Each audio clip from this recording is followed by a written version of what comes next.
Akashvani Devikulam spice FM.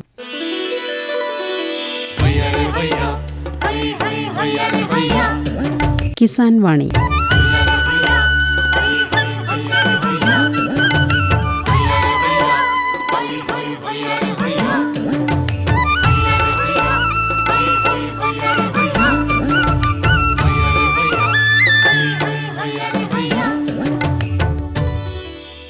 ഈ പരിപാടിയുടെ പ്രായോജകർ കേന്ദ്ര കൃഷി കർഷകക്ഷേമ മന്ത്രാലയം, ഭാരത സർക്കാർ.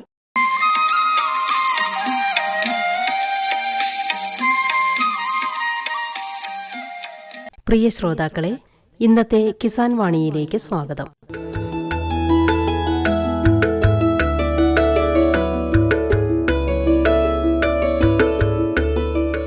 കൃഷിഭവൻ വഴി കർഷകർക്ക് നൽകുന്ന സേവനങ്ങളെക്കുറിച്ച് കാമാക്ഷി കൃഷിഭവനിലെ കൃഷി ഓഫീസർ ശ്രീ സോജി തോമസ് സംസാരിക്കുകയാണ് ഇന്നത്തെ കിസാൻ വാണിയിൽ. ഇടുക്കി ജില്ലയിലെ കാമാക്ഷി പഞ്ചായത്തിലാണ് ഇന്ന് കിസാൻ വാണി എത്തിയിരിക്കുന്നത്. കാമാക്ഷി കൃഷി ഓഫീസിലെ കൃഷി ഓഫീസറായിട്ടുള്ള ശ്രീ സോജി തോമസ് സാറാണ് നമ്മോടൊപ്പം ഉള്ളത്. ഇവിടുത്തെ കൃഷിഭവൻ്റെ പ്രവർത്തനങ്ങൾ എന്തൊക്കെയാണെന്ന് നമുക്ക് ചോദിച്ചറിയാം. നമസ്കാരം സാർ. നമസ്കാരം സാർ, ഈ പഞ്ചായത്തിൽ ഇപ്പം വിവിധ തരത്തിലുള്ള കാർഷിക പ്രോത്സാഹന പദ്ധതികളെല്ലാം നടപ്പിലാക്കുന്നുണ്ടല്ലോ. എന്തൊക്കെ പ്രവർത്തനങ്ങളാണ് കൃഷിഭവൻ കർഷകർക്ക് വേണ്ടി ചെയ്യുന്നതെന്ന് ഒന്ന് വിശദമായിട്ട് പറയാമോ? ഇവിടെ ഡിപ്പാർട്ട്മെൻറ്റിൻ്റെ പല സ്കീമുകളും ചെയ്യുന്നുണ്ട്. മുഖ്യമായിട്ടും കാമാക്ഷി ഒരു സുഗന്ധവ്യഞ്ജനം കൂടുതൽ കൃഷി എന്നൊരു സ്ഥലമാണ്. ഏലമാണ് ഇപ്പം കൂടുതലായിട്ടും ഇവിടെ കൃഷി നടക്കുന്നത്.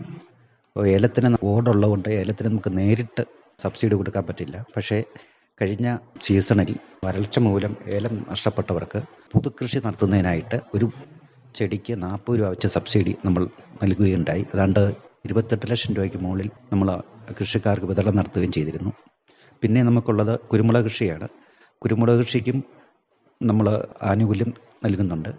അതുപോലെ പച്ചക്കറി നമുക്കിവിടെ 2 ക്ലസ്റ്ററുണ്ട്. പിന്നെ സ്റ്റാഗയുടെ ക്ലസ്റ്ററായിട്ടും ഒരു 5 ഹെക്ടറും കൂടി നമ്മൾ ചെയ്തിരുന്നു. പിന്നെ SHMൻ്റെ പല സ്കീമുകൾ നമ്മളിപ്പം ഈ വർഷം ചെയ്തിരുന്നു.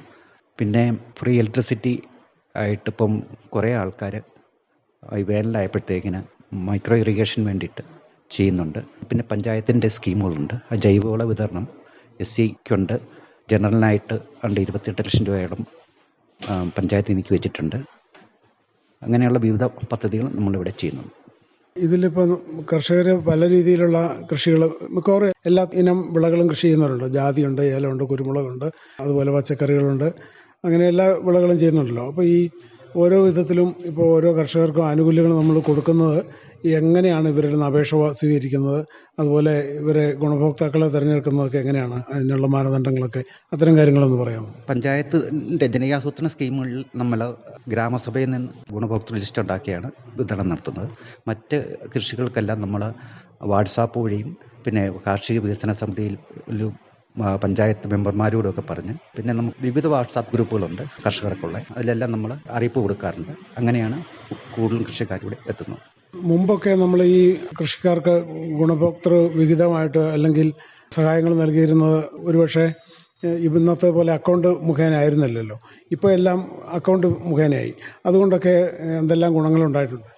അതുകൊണ്ടിപ്പം ആൾക്കാർക്ക് നേരിട്ട് അക്കൗണ്ടിൽ കാശ് ചെല്ലുന്നുണ്ട്. പൊതുവെ PM കിസാൻ്റെ കാര്യത്തിലാണെങ്കിൽ PM കിസാൻ ഏതാണ്ട് 2000-ഓളം, ഇപ്പോൾ 3000-ത്തിനടുത്ത് ആൾക്കാർക്ക് നമ്മൾ ആനുകൂല്യം കേന്ദ്ര ഗവൺമെൻറ്റിൻ്റെ 2000 രൂപ വെച്ചുള്ള 3 ഗഡുക്കൾ ഒരു വർഷം നൽകുന്നുണ്ട്. അതെല്ലാം കറക്റ്റായിട്ട് തന്നെ പോകുന്നുണ്ട്. എന്തെങ്കിലും അക്കൗണ്ടിൽ തിരുത്തുകളോ ഒക്കെ വരുവാണെങ്കിൽ അന്നേരം തന്നെ ഞങ്ങളത് ചെയ്തു കൊടുക്കാറുമുണ്ട്. കൃഷിഭവനിൽ നിന്നുള്ള ആളുകൾ, ഇപ്പോൾ സാറടക്കമുള്ളവരെല്ലാം കർഷകരുമായിട്ട് നേരിട്ട് അവരുടെ കൃഷിയിടങ്ങളിൽ പോവുകയും പരിശോധന നടത്തുകയൊക്കെ ചെയ്യാറൊക്കെ ഉണ്ടോ? തീർച്ചയായിട്ടും ഉണ്ട്. എന്തെങ്കിലും ഇവിടെ ഒരു പ്ലാന്റ് ഹെൽത്ത് ക്ലിനിക് ഉണ്ട്. ആരെങ്കിലും ഒരു കംപ്ലയിൻറ്റ് പറയുവാണെങ്കിൽ ഞങ്ങളവിടെ പോയി അത് ഞങ്ങൾക്ക് ചെയ്യാൻ പറ്റുന്ന അല്ലെങ്കിൽ വിദഗ്ധരോട് ചോദിച്ച്, യൂണിവേഴ്സിറ്റിയിലോ എല്ലാം ചോദിച്ച് അവർക്കുള്ള സഹായങ്ങൾ ചെയ്തു കൊടുക്കാറുണ്ട്. അതുപോലെ ഇത് ഈ കാമാക്ഷി എന്ന് പറഞ്ഞ ജൈവ വൈവിധ്യങ്ങളുടെ ഒരു പ്രദേശമാണ്.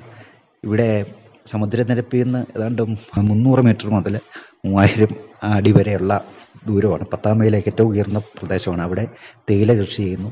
പിന്നെ ഏലം, അതിന് കുറച്ചും കൂടി മാറും ഏലമായി. അതുപോലെ തന്നെ പുതോട് കരിക്കുന്നതോളം ഭാഗങ്ങളിൽ റബ്ബറും തെങ്ങും നന്നായിട്ട് ഉണ്ടാകുന്നുണ്ട്. പിന്നെ ബാക്കി ഏതാണ്ട് 3/4 ഭാഗത്തോളം സ്ഥലത്തും ഇപ്പോൾ ജാതി കൂടുതലായിട്ട് കൃഷി ചെയ്യുന്നവരുണ്ട്. ഒരു ഫ്ലോട്ട് തന്നെ ഒരു 15 ഏക്കറോളം ഉള്ള ഒരാൾ കൃഷിക്കാരൻ ഇവിടെയുണ്ട്. അദ്ദേഹം ഒരു എക്സ്പോർട്ടുകാരനും കൂടിയാണ്. അതുപോലെ തന്നെ ഇപ്പോൾ ബാക്കി എല്ലാ മേഖലയിലും ഏലം കൃഷിയാണ് കൂടുതലും. പണ്ടുകാലത്ത് കന്നുകാലിയും പച്ചക്കറിയും കൂടുതലുണ്ടായിരുന്നു, വാഴ കൃഷിയൊക്കെ. അതെല്ലാം ഇപ്പോൾ ഏലത്തിലോട്ട് ഇരിക്കുകയാണ്. हर जोखिम से निकल कर फसल आए, सुरक्षित हो जाए।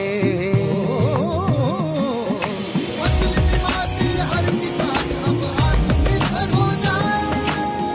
संकट के समय प्रधानमंत्री फसल बीमा योजना किसानों के लिए वरदान है।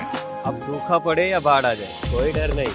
अब ओले पड़े या कीट पतंगे फसल खा जाए, कोई फिक्र नहीं, क्योंकि हमने लिया है प्रधानमंत्री फसल बीमा। बुआई से फसल कटाई तक हर जोखिम का दावा, न्यूनतम प्रीमियम पर अधिकतम भुगतान का वादा। योजना से हर साल जुड़ रहे हैं 5 करोड़ से ज्यादा किसान। अब आपकी है बारी। नजदीकी कृषि कार्यालय, सहकारी समिति, बैंक शाखा, अधिकृत बीमा कंपनी या जन सेवा केंद्र में स्वेच्छा से करा सकते हैं पंजीकरण। फसल बीमा पोर्टल या फसल बीमा ऐप द्वारा भी कराया जा सकता है पंजीकरण। प्रधानमंत्री फसल बीमा योजना, आपकी फसलों का संपूर्ण सुरक्षा कवच। कृषि एवं किसान कल्याण मंत्रालय, भारत सरकार।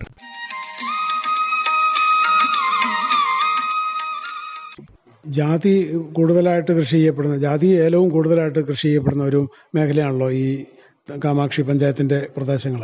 അപ്പോൾ ഈ ജാതിയുടെ കൃഷിക്ക് കൂടുതൽ പ്രോത്സാഹനത്തിന് വേണ്ടി എന്തെങ്കിലും ചെയ്യുന്നുണ്ടോ, അല്ലെങ്കിൽ എന്തെല്ലാം കാര്യങ്ങളൊക്കെ ചെയ്തിട്ടുണ്ട്? സ്റ്റേറ്റ് ഹോർട്ടിക്കൾച്ചർ മിഷൻ്റെ സ്കീമിൽ ഒരു ഹെക്ടറിന് 40,000 രൂപ വരെ സബ്സിഡി നമ്മൾ കൊടുക്കുന്നുണ്ടായിരുന്നു. നമുക്കിവിടെ കുറച്ച് ടാർഗറ്റ് ഉണ്ടായിരുന്നു, നമ്മൾ അച്ചീവ് ചെയ്ത് കൊടുത്തിട്ടുണ്ട്. ജൈവ കൃഷിക്ക് എന്തെങ്കിലും കൂടുതൽ ഊന്നൽ കൊടുക്കുന്നുണ്ടോ? അത്തരം കർഷകരുണ്ടോ ഈ പഞ്ചായത്തിൽ അല്ലെങ്കിൽ ഈ കൃഷിഭവന് കീഴിൽ? ഉണ്ട്. ഭാരതീയ പ്രകൃതി കൃഷി പദ്ധതിയുണ്ട്. അതുപോലെ തന്നെ PKVY നമുക്ക് 2 ക്ലസ്റ്റർ ഉണ്ടായിരുന്നു, അവിടും നമ്മൾ സർട്ടിഫിക്കറ്റ് ചെയ്യുന്നുണ്ട്. പിന്നെ ഇന്ന് വന്ന ഒരു കൃഷിക്കാരന് അദ്ദേഹത്തിന് ജൈവ കൃഷിയാണ്, ഗ്രാമ്പുവാണ് അദ്ദേഹം കൂടുതൽ കൃഷി ചെയ്യുന്നത്. ഗ്രാമ്പു മാത്രമായിട്ട് കൃഷി ചെയ്യുന്ന കർഷകനുണ്ടല്ലേ? ഉണ്ട്, തീർച്ചയായും. അത് എത്ര സ്ഥലത്തുണ്ട്? അത് 2 ഏക്കറോളം സ്ഥലത്ത് ഗ്രാമ്പു തന്നെയുണ്ട്. അപ്പോൾ ഈ ഗ്രാമ്പു കൃഷി ചെയ്യുന്ന കർഷകനായതുകൊണ്ട് അത് ജൈവമാണെന്നുള്ളത് സർട്ടിഫിക്കേഷൻ കൊടുക്കുന്നുണ്ട്. സർട്ടിഫിക്കറ്റ് കൊടുത്തിട്ടുണ്ട്. അത് എത്ര വർഷത്തെ സർട്ടിഫിക്കറ്റാണ്? 1 വർഷത്തെയോ 3 വർഷത്തെയോ? ഓരോ വർഷം വന്നിട്ട് ഇന്നും സർട്ടിഫിക്കറ്റിൻ്റെ കോപ്പി ഇവിടെ വന്നിട്ടുണ്ട് അതിനുള്ള ഈ വർഷത്തെ. ഇപ്പോൾ ഒരു കർഷകൻ ജൈവ സർട്ടിഫിക്കേഷന് അപേക്ഷ വെച്ച് കഴിഞ്ഞാൽ നമ്മൾ 1 വർഷം കഴിയുമ്പോഴാണ് സർട്ടിഫിക്കറ്റ് കൊടുക്കുന്നത്, അത് 3 വർഷത്തെയാണ്? 3 വർഷം കഴിയുമ്പോഴാണ്. അപ്പോൾ 3 വർഷത്തെ സർട്ടിഫിക്കേഷൻ കൊടുക്കുന്നുണ്ട് അല്ലേ? അപ്പോൾ അതിൻ്റെ ഇൻസ്പെക്ഷനും കാര്യങ്ങളും ഒക്കെ നമ്മൾ എങ്ങനെയാണ് ഇവിടുന്ന് കൃഷിഭവനിൽ നിന്നാണോ ചെയ്യുന്നത്? ഏജൻസി ഉണ്ട്, അവർ വന്ന് നോക്കിയിട്ടാണ് കൊടുക്കുന്നത്. അപ്പോൾ ഏജൻസിയുടെ ആൾ തന്നെ വന്ന് വർഷത്തിൽ 2 തവണ വരികയല്ലേ അവർ? അങ്ങനെ വന്ന് ചെയ്തിട്ടാണ് 3 വർഷം കൂടെ സർട്ടിഫിക്കേഷൻ കൊടുക്കുന്നുണ്ട് അല്ലേ? അത്തരത്തിൽ 3 വർഷം കൂടുമ്പോൾ ജൈവ സർട്ടിഫിക്കേഷൻ കൊടുത്തു കഴിഞ്ഞാൽ ആ ഉൽപ്പന്നങ്ങൾ നമുക്ക് കയറ്റുമതിക്ക് വരെ സാധിക്കുകയല്ലേ? തീർച്ചയായും കയറ്റുമതിക്ക് സാധിക്കുന്നുണ്ട്. അതായത് ഇപ്പം ഒരു ഡ്രയറും കൂടെ ഉണ്ട്, ആ ഡ്രയറിലാണ് ഇപ്പോൾ ഉണങ്ങുന്നത്. അതുകൊണ്ട് നല്ല കളറും ഈ പ്രോഡക്റ്റിന് ഉണ്ട്. ഇതുപോലെ തന്നെ ഈ പച്ചക്കറി കൂടുതലായിട്ട് കൃഷി ചെയ്യപ്പെടുന്ന ഒരു പ്രദേശം കൂടിയാണല്ലോ ഇവിടെ. മുമ്പൊക്കെ ഇവിടെ VFPCKയുടെ പ്രവർത്തനങ്ങളൊക്കെ ഉണ്ടായിരുന്നതായിട്ട് ഞാൻ ഓർക്കുന്നു. അപ്പോൾ അത്തരത്തിൽ ഇപ്പോൾ പച്ചക്കറി കൃഷി കൂടുതൽ ചെയ്യുന്ന, ഇപ്പോൾ പാവയ്ക്ക, പയർ, ബീൻസ്, കോവയ്ക്ക ഇത്തരം ഐറ്റങ്ങൾ കൂടുതൽ ചെയ്യുന്ന ധാരാളം കർഷകരുണ്ടോ? അവർക്ക് എന്തെങ്കിലും സഹകരണങ്ങൾ നമ്മൾ കൃഷിഭവൻ്റെ നേതൃത്വത്തിൽ ചെയ്യാറുണ്ടോ? 2 വെജിറ്റബിൾ ക്ലസ്റ്റർ നമുക്കിവിടെ ഉണ്ട്. അത് 5 ഹെക്ടർ വീതമാണ് ഓരോ ക്ലസ്റ്ററിനും ഉള്ളത്. പിന്നെ നമുക്ക് സ്റ്റാഗിയുടെ ക്ലസ്റ്ററായിട്ട് 5 ഹെക്ടർ ഉണ്ട്. അതാണിപ്പോൾ ഉള്ളൂ. അപ്പം പൊതുവേ ഇപ്പം പച്ചക്കറി കൃഷി ഇവിടെ കുറഞ്ഞു. VFPCKയുടെ പ്രവർത്തനങ്ങളൊക്കെ കൊറോണയോട് കൂടി നിന്ന് പോയായിരുന്നു. പിന്നെ ഇപ്പോൾ അത് പൊതുവായിട്ട് തുടങ്ങിയിട്ടുണ്ട്, എങ്കിലും പൊതുവെ ഇപ്പോൾ കുറവാണ്. എല്ലായിടത്തും ഏലം കൃഷി വ്യാപകമായതോടുകൂടി പച്ചക്കറി കൃഷി പാടെ കുറഞ്ഞിട്ടുണ്ടല്ലേ? തീർച്ചയായിട്ടും കുറഞ്ഞു. കാരണം കുറച്ച് നാളായിട്ട് ഏലത്തിന് സ്ഥിരമായൊരു വില കിട്ടുന്നുണ്ട്. അതുകൊണ്ട് എല്ലാവരും തന്നെ ഇവിടെ തന്നെയാണെങ്കിൽ ഈ വർഷം തന്നെ ഒരു 10ഓളം പ്രോസസ്സിങ് യൂണിറ്റുകൾ തുടങ്ങിയിട്ടുണ്ട്. അപ്പോൾ ഇലക്ട്രിക് ഡ്രയറുകളൊക്കെ ഉണ്ട്, പലതും തുടങ്ങിയിട്ടുണ്ട്. കുരുമുളക് കൃഷിക്ക് കൂടുതൽ എന്തെല്ലാം സഹായങ്ങളാണ് ചെയ്യാറുള്ളത്? കുരുമുളക് കൃഷിക്ക് നമ്മൾ ഒരു ഹെക്ടറിന് ഈ വർഷത്തെ സ്കീമിൽ 8,800 രൂപ വെച്ചാൽ കൊടുത്തിരുന്നു. പിന്നെ കുരുമുളക് തൈ വിതരണം നടത്താറുണ്ട്. കുരുമുളക് തൈ ചോദിക്കുന്ന എല്ലാവർക്കും കൊടുക്കാറുണ്ടോ? അത്തരം കാര്യങ്ങൾ എങ്ങനെയാണ്? ഇല്ല, നമുക്ക് ടാർഗറ്റ് അനുസരിച്ച് തൈ വരാറുള്ളൂ. അത് നമ്മൾ വീതം വെച്ച് കൊടുക്കുക ചെയ്തു. അപ്പോൾ ലിമിറ്റഡായിട്ട് അപേക്ഷ വെക്കുന്ന ആളുകളിൽ നിന്ന് തിരഞ്ഞെടുക്കപ്പെടുന്നവർക്കാണ് കൊടുക്കുന്നത് അല്ലേ? തീർച്ചയായും. എന്തായാലും ഒത്തിരി സന്തോഷം. പ്രിയ ശ്രോതാക്കളെ, കാമാക്ഷി കൃഷിഭവനിലെ കൃഷി ഓഫീസറായിട്ടുള്ള ശ്രീ സോജി തോമസ് സാറാണ് ഇത്രയും നേരം ഇവിടുത്തെ കൃഷിഭവനിൽ നിന്നുള്ള പ്രവർത്തനങ്ങളെ അല്ലെങ്കിൽ കർഷകർക്ക് നൽകുന്ന സഹായങ്ങളെ ആസ്പദമാക്കി ഇത്രയും നേരം സംസാരിച്ചത്. ഇത്രയും കാര്യങ്ങൾ ശ്രോതാക്കൾക്ക് വേണ്ടി പങ്കുവച്ചതിന് നന്ദി. കാമാക്ഷി കൃഷിഭവനിലെ കൃഷി ഓഫീസർ ശ്രീ സോജി തോമസുമായി ഇതുവരെ സംസാരിച്ചത് ജോഷി തോമസ്.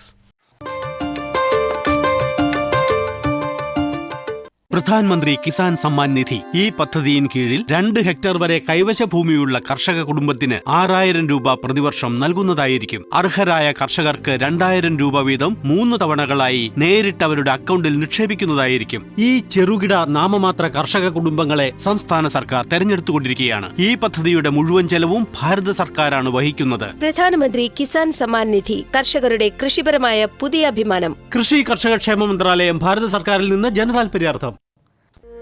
सूखा हो या बेमौसम की बरखा हो, कीड़ा लगे खेत में या दुविधा हो, बहुत ही कम प्रीमियम पे पूरी हो भरपाई, फसल बीमित रहे कटाई के बाद भी भाई। हाँ, ऋणी या अऋणी अब हर किसान लाभ उठाए, एक मौसम एक दर है, सब किसान बीमा कराए।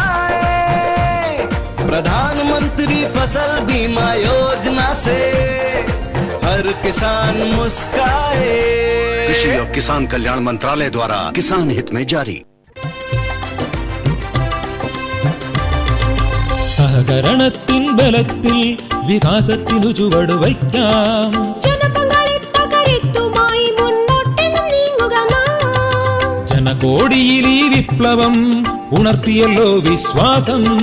നാം ഒത്തുചേർന്ന വികാസത്തിനെ പതാക പറത്തിടാം. സഹകരണം നമ്മുടെ വികാസത്തിൻ പ്രതീകം. പുതുയുഗത്തിൽ സഹകരണം താനിന്റെ പ്രധാനം. കൃഷി മന്ത്രാലയം, ഭാരത സർക്കാരിൽ നിന്ന് ജനതാൽപര്യാർത്ഥം. ഈ പരിപാടിയുടെ പ്രായോജകർ കേന്ദ്ര കൃഷി കർഷക ക്ഷേമ മന്ത്രാലയം, ഭാരത സർക്കാർ. എല്ലാ കിസാൻ വാണി ശ്രോതാക്കൾക്കും കൂപ്പുകൈ.